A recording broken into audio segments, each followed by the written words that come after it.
In our health lead, 1 in 285 children in the U.S. will be diagnosed with cancer before their 20th birthday. This issue hits close to home. At CNN, my colleagues Renee Marsh and Andrew Kaczynski both tragically lost their infant children, Blake and Francesca, or Beans, to brain cancer. A dear friend of mine, Daryl Kessler, and his wife Alana lost their son Milo. A sad fact, pediatric cancer research is grossly underfunded by the U.S. government. Grossly, getting only 4% of the billions of dollars allocated for cancer research. So often, private fundraising groups such as the Big Slick Celebrity Weekend try to make up the difference. Over the weekend, I joined the Big Slick charity event to try to raise some money, of millions of dollars, in fact, for sick kids.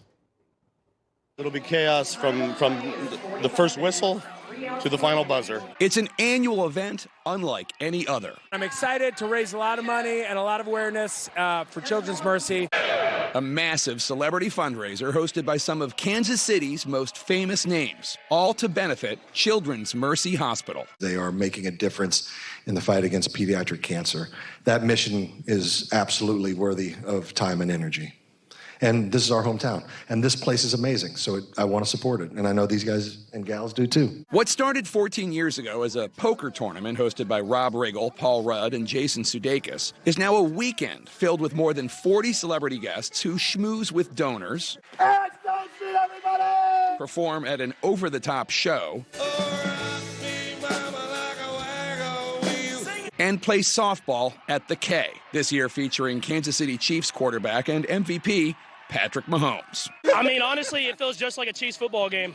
Just the elite athleticism out here. But no, it's a lot of fun and doing it for a great cause, so I'm excited to be here. It's been an honor to be a part of the Big Slick for many years. And as is the case every year, the highlight of the weekend is visiting the patients of Children's Mercy. I got a 13-year-old, though, so I'm cool with the age. He thinks he is. One highlight came from Sophia, a 2-time cancer patient we last saw in 2019 when Zach Levi serenaded her. And it's warm and real. Sophia met us outside the hospital on Saturday to tell us that her cancer is in remission. Pediatric cancer research has long been underfunded by the federal government. In the past, only 4% of the billions of dollars spent annually on cancer research goes towards childhood cancer, leaving private groups such as the Big Slick to step in. How much did we raise?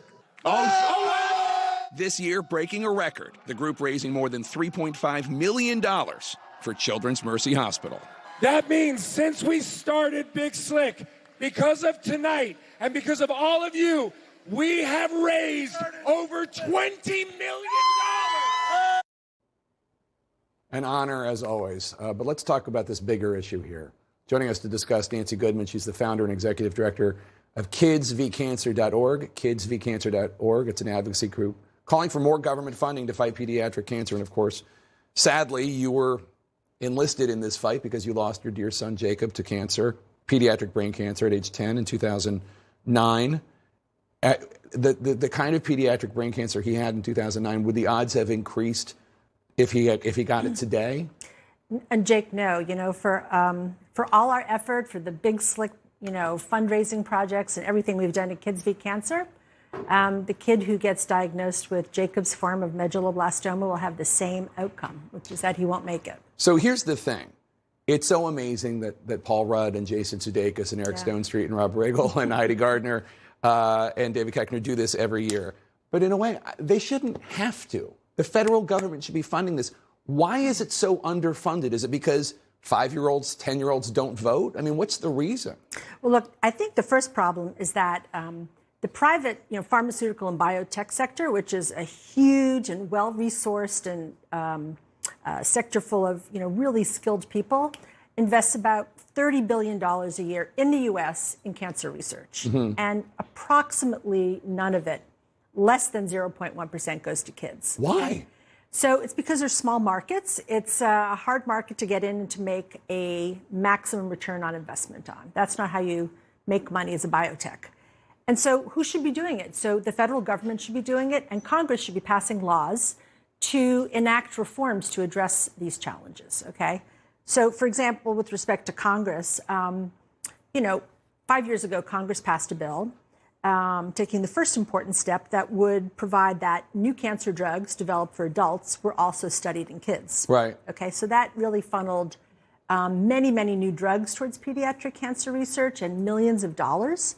And, it did have a profound effect. I mean, the fact is, and Big Slick is fantastic. And, right. I think it raised $3.5 million. $3.5 million this year, yeah. It's not chump change. It's amazing, right? But to really affect to change the landscape, you need not, millions of dollars. You need hundreds of millions of dollars. Or billions. Or billions of dollars, right? We're competing against billions of dollars in the private sector. And how has that gap stalled or limited our ability, the ability of the medical professionals and scientists to help these kids? Yeah, there's this crazy disconnect. We get, as many stories as we want in our community of little kids dying of cancer, and we can get them in, front pages of newspapers, and there are these very sad, sweet stories, and everybody cares. And then somehow, when we go to Congress or when we go to the NCI, suddenly it becomes really tough to argue, for example, that we should have federal funding for a nonprofit biotech, because no for-profit biotech is going to develop some of these cancer drugs that kids need, right? Look, we all love kids, right? We all were kids. We all sympathize the most. You hear that a 10-year-old dies like your beloved Jacob, and it's so much more tragic than a 54-year-old named Jacob, right? Why aren't politicians running on this? Why aren't people voting on this? Well, that would be tragic too, by the way, Jacob. Well, it's less tragic. Yeah, I don't know the answer to that. So right now Congress is considering another bill that would reflect the most recent scientific understandings in the past 5 years.